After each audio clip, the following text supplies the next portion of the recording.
A celebration of life when there's been so much death. Syria's white helmet rescuers working their magic.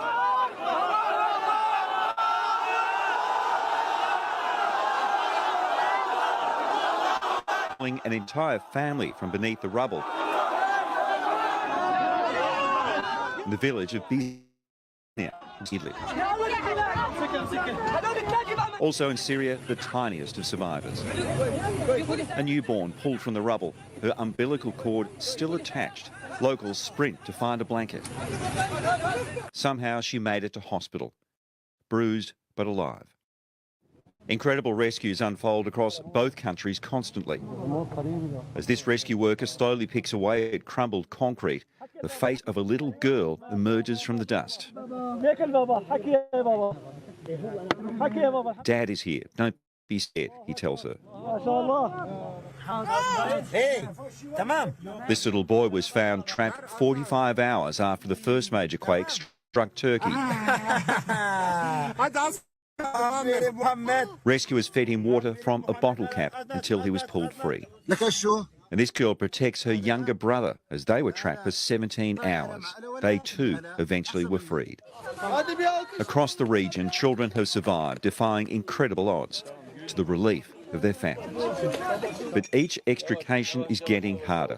And painfully, not everyone can be saved. Masoud's 15-year-old daughter among them. In his despair, he simply can't let her go, continuing to hold her hand. Finding those still alive is a race against time and the weather. Sub-zero temperature bringing snow, and rain adds another layer of difficulty.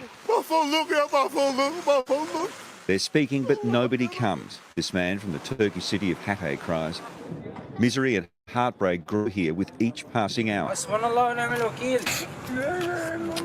There have been more than 8,000 rescues so far, despite the incredible devastation. But search crews say they desperately need more experienced teams and excavators. There's no time to wait. This building in Adana, a hive of activity. It survived the first quake, collapsing during the second, when residents had just returned to check on their homes. Watching on, relatives desperate for information. You might look at this and think there's no chance of anyone being found alive amid all that rubble. Then you have to listen to the people who are volunteering their time to be here, the engineers who are convinced there's a chance people in there have survived. We were told 5 people alive in here, so we have been working for 16 hours, so we're so tired. Suddenly, the cacophony of machinery goes silent. The rescuers think they hear a voice. A false alarm for now, but it's kept hopes alive. 4 Australians are now confirmed missing in the quake zone. Among them, Sydney man Kan Bahali, who is visiting his sister in Turkey. 40 others have been accounted for. Melinda Young, an Aussie aid worker with UNICEF, was on the 10th floor of a building in Gaziantep in Turkey when the quake struck.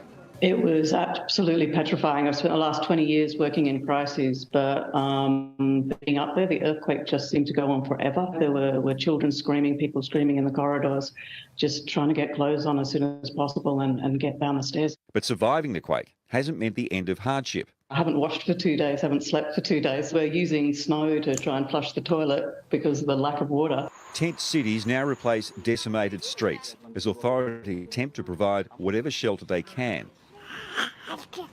50,000 beds are being prepared in nearby towns, but the World Health Organization says millions have been affected.